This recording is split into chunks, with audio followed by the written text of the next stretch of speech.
ചെറിയ ഒരു പാളിച്ചകൾ മാറ്റിയിട്ടാണ് ഞങ്ങൾ സംസാരിക്കാൻ ആഗ്രഹിക്കുന്നത്. ശ്രദ്ധിക്കണമേ, എന്തുകൊണ്ട് നമ്മുടെ സംസ്ഥാനത്തിൽ ഇതുപോലെയുള്ള മദ്യപാനം, ക്രൂരമായ കൊലപാതകങ്ങൾ, അസമാധാനങ്ങൾ, അസന്തുഷ്ടി, കുടുംബജീവിതങ്ങളിൽ കുടുംബ തകർച്ചകൾ എന്തുകൊണ്ട് സംഭവിക്കുന്നു എന്നുള്ള ചോദ്യം മനുഷ്യനെ വല്ലാതെ മതിക്കുന്ന ഒരു കാലഘട്ടത്തിലാണ് നമ്മൾ ജീവിച്ചുകൊണ്ടിരിക്കുന്നത്. എന്നാൽ ശ്രദ്ധിക്കണമേ, എന്താ അതിന്റെ പിന്നിലെ പ്രധാനപ്പെട്ട കാര്യം എന്ന് നമ്മൾ ചിന്തിച്ചാൽ നമുക്കറിയാം, മനുഷ്യൻ, ഞാൻ ഓർപ്പിച്ചതുപോലെ, മനുഷ്യൻ പാപിയായിട്ടല്ല, അല്ലെങ്കിൽ മനുഷ്യൻ അധാർമികനായിട്ടല്ല ഈ ഭൂമിയിൽ ജനിക്കുന്നത്. പക്ഷേ മനുഷ്യന്റെ ജീവിതത്തിൽ എന്തുകൊണ്ട് ഇതുപോലെയുള്ള അധാർമികതകൾ സംഭവിക്കുന്നു?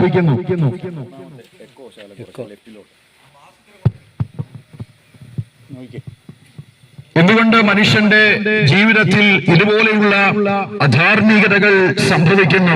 അതിനൊരു പ്രധാനപ്പെട്ട കാരണമുണ്ട്.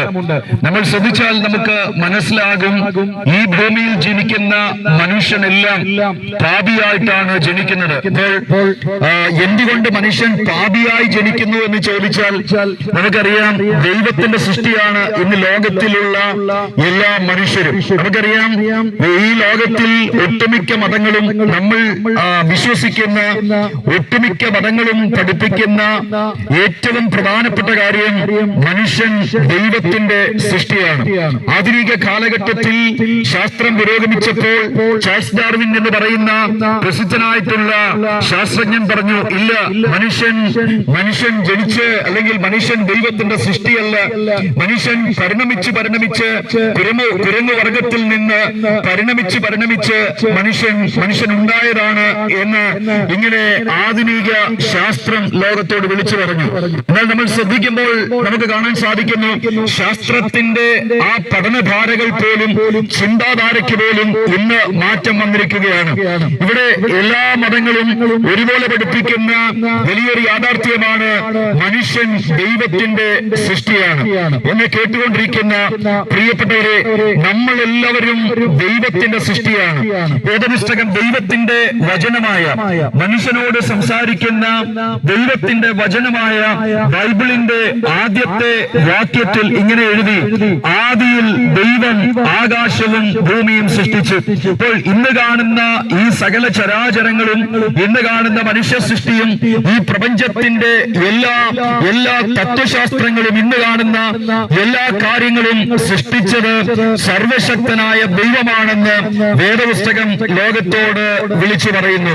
എന്നാൽ നമ്മൾ ശ്രദ്ധിച്ചാൽ നമുക്ക് മനസ്സിലാകും, വേദപുസ്തകത്തിന്റെ 2-ാമത്തെ 3-ാമത്തെ താളിലേക്ക് വരുമ്പോൾ മനുഷ്യൻ ദൈവത്തിന്റെ സൃഷ്ടിയായിരുന്നു. പക്ഷെ എന്താ സംഭവിച്ചത്? മനുഷ്യനെ തകർത്ത് കളയാൻ ഈ ലോകത്തിന്റെ പ്രപഞ്ചത്തിന്റെ ഇരുളിന്റെ ശക്തിയായ സാത്താൻ എന്ന് പറയുന്ന വ്യക്തിത്വം കടന്നു വന്ന് അവന്റെ ഉള്ളിലേക്ക് പാപം കടത്തിവിട്ടു.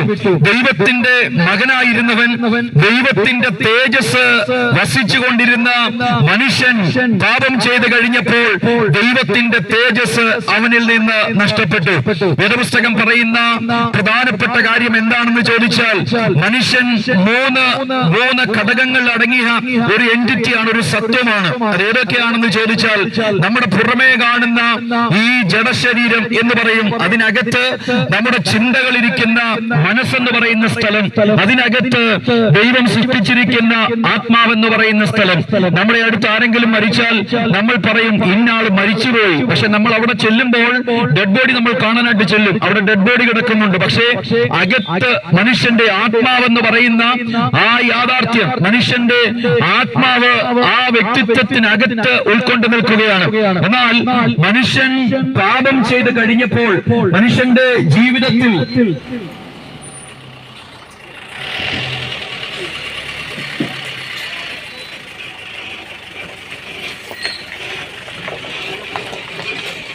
മനുഷ്യൻ പാപം ചെയ്ത് കഴിഞ്ഞപ്പോൾ മനുഷ്യന്റെ ജീവിതത്തിൽ സംഭവിച്ച ഏറ്റവും പ്രധാനപ്പെട്ട കാര്യം എന്താണെന്ന് ചോദിച്ചാൽ, അവന്റെ ആത്മാവ് മൃതാവസ്ഥയിലേക്ക് പോയി. രണ്ടാമത്, അവന്റെ ചിന്തകളിരിക്കുന്ന സ്ഥലം, അവന്റെ മനസ്സ് അത് മലിനമായി തീർന്നു. പുറമേ കാണുന്ന ഈ ശരീരം, അവന്റെ പുറമേ കാണുന്ന ജഡം അത് ബലഹീനമായി തീർന്നു. അങ്ങനെ മനുഷ്യൻ പാപിയായി തീർന്നു. അവന്റെ ചിന്താമണ്ഡലങ്ങൾ, നമ്മൾ ചിന്തിക്കുന്ന മനുഷ്യന്റെ ചിന്തയുടെ മണ്ഡലങ്ങൾ മലിനമായി തീർന്നത് കൊണ്ട് മലിനത അവന്റെ അകത്തേക്ക് കടന്നു. അതുകൊണ്ട് മനുഷ്യൻ ഇന്ന് അധാർമികത പ്രവർത്തിക്കാനായി തന്നെത്താൻ ഒരുമ്പെടുകയാണ്. ഇങ്ങനെ അധാർമികത പ്രവർത്തിച്ചുകൊണ്ടിരിക്കുന്ന മലിനമായി പോയ അവന്റെ മനസ്സിന് തിരികെ വരാൻ എന്തെങ്കിലും മാർഗമുണ്ടോ എന്ന് ഇന്നത്തെ സകല തത്വശാസ്ത്രങ്ങളും ഒരുപോലെ ചോദിച്ചുകൊണ്ടിരിക്കുമ്പോൾ അതിനൊരു വഴിയുണ്ടെന്ന് ദേശത്തോട് പറയാനാണ് ഞങ്ങളെ പോലെയുള്ള സുവിശേഷകർ ഇതുപോലെയുള്ള സന്ദേശയാത്രകൾ നടത്തിക്കൊണ്ടിരിക്കുന്നത്. എന്നെ കേട്ടുകൊണ്ടിരിക്കുന്ന പ്രിയപ്പെട്ടവരെ, മൃതാവസ്ഥയിലായ മരിച്ചുപോയ ആത്മാവുള്ള ജീവൻ നിലനിൽക്കുന്ന മനുഷ്യന് നിത്യരായ ദൈവത്തോട് സന്ധിക്കുവാനായിട്ട് സാധിക്കുന്നില്ല. നിത്യനായ ദൈവത്തോട് അവന് സന്ധിക്കാൻ സാധിക്കാത്തത് കൊണ്ട് ഇവിടത്തെ ഈ ജീവിതം തകർച്ചയിലേക്ക് പോവുകയാണ്, കുടുംബങ്ങൾ തകർച്ചയിലേക്ക് പോവുകയാണ്. എങ്ങനെയാണ് ഒരു മനുഷ്യന് നന്നായൊരു ജീവിതം നയിക്കാൻ സാധിക്കുന്നത്? അതിനൊരു വഴിയുണ്ട് എന്ന് പറയാനാണ് ഞങ്ങൾ ഇവിടെ കടന്നു വന്നത്. എന്തുകൊണ്ടാണ് മനുഷ്യന്റെ ആത്മാവ് മൃതാവസ്ഥയിലേക്ക് പോയത്? എന്തുകൊണ്ടാണ് മനുഷ്യന്റെ മനസ്സ് മലിനമായി തീർന്നത്? എന്തുകൊണ്ടാണ് മനുഷ്യന്റെ പുറമേ കാണുന്ന ഈ ശരീരം ബലഹീനമായി പോയത്? അതിനൊറ്റ കാരണം മാത്രമേ ഉള്ളൂ, അത് പാപമാണ്. എന്നെ കേട്ടുകൊണ്ടിരിക്കുന്ന പ്രിയപ്പെട്ടവരെ, ഞാൻ പ്രാരംഭത്തിൽ ഓർപ്പിച്ചതുപോലെ കൊലപാതകങ്ങൾ എന്തുകൊണ്ട് നടക്കുന്നു? ആത്മഹത്യകൾ എന്തുകൊണ്ട് നടക്കുന്നു? ഇതുപോലെയുള്ള വിവാഹമോചനങ്ങൾ എന്തുകൊണ്ട് നടക്കുന്നു? മദ്യപാനം എന്തുകൊണ്ട് നടക്കുന്നു? കത്തിക്കുത്തുകൾ എന്തുകൊണ്ട് നടക്കുന്നു? ഇതുപോലെയുള്ള കാര്യങ്ങൾ എന്തുകൊണ്ട് നമ്മുടെ സമൂഹത്തിൽ നടക്കുന്നു? ഇതൊക്കെ ചെയ്യുന്ന ആളുകൾ ഈ പ്രസംഗിക്കുന്ന എന്നേക്കാൾ അധമന്മാരായിട്ടൊന്നുമല്ല, അവരും നല്ല മനുഷ്യരാണ്. പക്ഷേ അവരുടെ ഉള്ളിൽ കുടികൊള്ളുന്ന പാപമാണ് അവരെ കൊണ്ട് ഈ കാര്യങ്ങൾ ചെയ്യിപ്പിക്കുന്നത്. ഞങ്ങളെ ശ്രദ്ധിക്കുന്ന പ്രിയപ്പെട്ടവരെ, മനുഷ്യന്റെ ഇന്ന് ജീവിച്ചിട്ടുള്ള ഇനിയും ജീവിക്കാനിരിക്കുന്ന എല്ലാ മനുഷ്യന്റെയും ഏറ്റവും വലിയ പ്രശ്നമെന്ന് പറയുന്നത് അവരുടെ ദാരിദ്ര്യമല്ല, അവരുടെ ആരോഗ്യ പ്രശ്നങ്ങളല്ല, അവരുടെ മറ്റ് ഇതര ഏതെങ്കിലും കാര്യങ്ങളല്ല. മനുഷ്യൻ ഇന്ന് അഭിമുഖീകരിക്കുന്ന ഏറ്റവും പ്രധാനപ്പെട്ട വിഷയം എന്ന് പറയുന്നത്, മനുഷ്യൻ അഭിമുഖീകരിക്കുന്ന ഏറ്റവും വലിയ പ്രതിസന്ധി എന്ന് പറയുന്നത് പാപമാണ്. അവന്റെ ഉള്ളിൽ കുടികൊള്ളുന്ന പാപമാണ്. നിങ്ങൾ കണ്ടിട്ടില്ലേ, നല്ല ധനാഠ്യരായി സമ്പത്തൊക്കെയുള്ള ആളുകൾ അവരുടെ കുടുംബ തകർച്ചകളിലൊക്കെ പോകും നമ്മൾ കണ്ടിട്ടില്ലേ? ചില ധനാഠ്യരായ ആളുകൾ എല്ലാ സുഖ സൗകര്യങ്ങളിലും ജീവിക്കാൻ ഈ ലോകത്തിലെ നന്മകളുള്ള ചില ആളുകൾ കൊലപാതകന്മാരായിട്ട് മാറുന്നത് നമ്മൾ കണ്ടിട്ടില്ലേ? എന്തുകൊണ്ടത് സംഭവിക്കുന്നത്? അത് നമ്മൾ തെറ്റുകാരായിട്ടല്ല, നമ്മളുടെ അല്ലെങ്കിൽ ആ മനുഷ്യർ നമ്മളെക്കാൾ അധമന്മാരായിട്ടല്ല അത് സംഭവിക്കുന്നത്. പിന്നെ എന്തുകൊണ്ടത് സംഭവിക്കുന്നു? അവരുടെ ഉള്ളിൽ അവരുടെ ആത്മാവിനെയും അവരുടെ മനസ്സിനെയും ഗ്രസിച്ചു വെച്ചിരിക്കുന്ന പാപത്തിന്റെ കടോര വിഷം അവരെ കൊണ്ട് അത് ചെയ്യിപ്പിക്കുകയാണ്.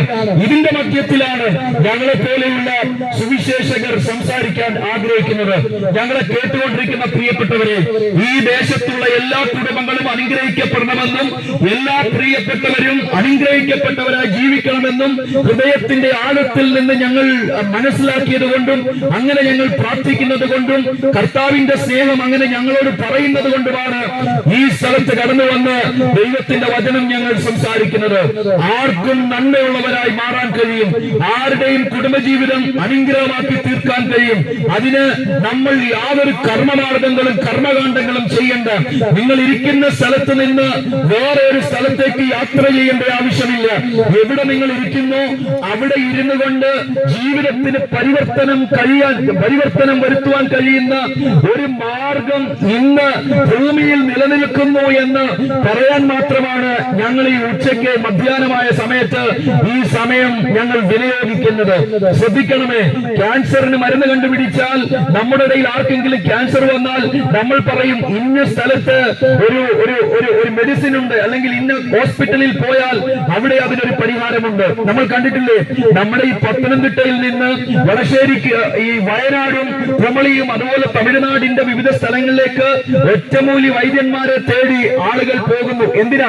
ഒരാൾ അവിടെ പോയി ആ ഒരു സൗഖ്യം പ്രാപിച്ചാൽ അദ്ദേഹം വന്ന് നാട്ടുകാരോട് പറയും ഇന്ന സ്ഥലത്ത് ഇതുപോലെ ഒരു ഒറ്റമൂലി വൈദ്യനുണ്ട്, നിങ്ങൾ അവിടെ ഒന്ന് ചെന്നാൽ നിങ്ങളുടെ രോഗത്തിന് സൗഖ്യം കിട്ടും എന്ന് പറയുന്നതിനേക്കാളൊക്കെ ഉപരിയായി ഞങ്ങൾ സംസാരിക്കുന്നത് പറയുന്നത്, ഈ ലോകത്തിൽ പാപമെന്ന് പറയുന്ന മനുഷ്യനെ കിരാതമായി കൊന്നുകൊണ്ടിരിക്കുന്ന, മനുഷ്യനെ ക്രൂരമായി പീഡിപ്പിച്ചുകൊണ്ടിരിക്കുന്ന പ്രപഞ്ചത്തിന്റെ വ്യവസ്ഥിതിയായ പാപത്തിന് ഇവിടുത്തെ ഒരു ഇസങ്ങളും, ഇവിടുത്തെ ഒരു തത്വശാസ്ത്രങ്ങളും, ഇവിടുത്തെ ഒരു മരുന്ന് കമ്പനികളും അതിനൊരു മരുന്ന് കണ്ടുപിടിച്ചിട്ടില്ല. പക്ഷേ വേദപുസ്തകം പറയുന്നു, 2000 വർഷങ്ങൾക്ക് മുൻപ് ദൈവമായിരുന്നവൻ യേശുക്രിസ്തു ഈ താഴഭൂമിയിലേക്ക് ഇറങ്ങി വന്നു. നമ്മളെപ്പോലെ അവനൊരു ശരീരം ധരിച്ചിട്ട് നമ്മുടെ മുഴുവൻ പാപവും അവന്റെ ശരീരത്തിലേക്ക് അവൻ വഹിച്ച് പാപത്തിന് അവൻ പരിഹാരം വരുത്തി.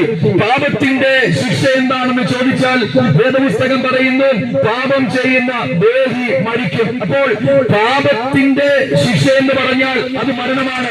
അങ്ങനെയെങ്കിൽ പാപത്തിന്റെ ശിക്ഷ എന്ന നിലയിൽ ഞാനും നിങ്ങളും മരിക്കേണ്ടത് കൊണ്ട് ആ മരണം എനിക്ക് പകരമായി കാൽവറി ക്രൂശിൽ ഏറ്റെടുത്ത് പാപത്തിന്റെ സകല ശിക്ഷയ്ക്കും കാൽവറിയിൽ അവൻ പരിഹാരം വരുത്തി. നമുക്കറിയാം, 2000 വർഷങ്ങൾക്ക് മുൻപ് പലസ്തീനിൽ ആ കാൽവറി ക്രൂശിൽ കള്ളന്മാരുടെ നടുവിൽ കാരിരുമ്പാണിയിൽ തൂങ്ങി മരിച്ചടക്കപ്പെട്ട് ഉയർത്തെഴുന്നേറ്റ് ഇന്നും ജീവിക്കുന്നവനായ കർത്താവ് മനുഷ്യന്റെ പാപത്തിൽ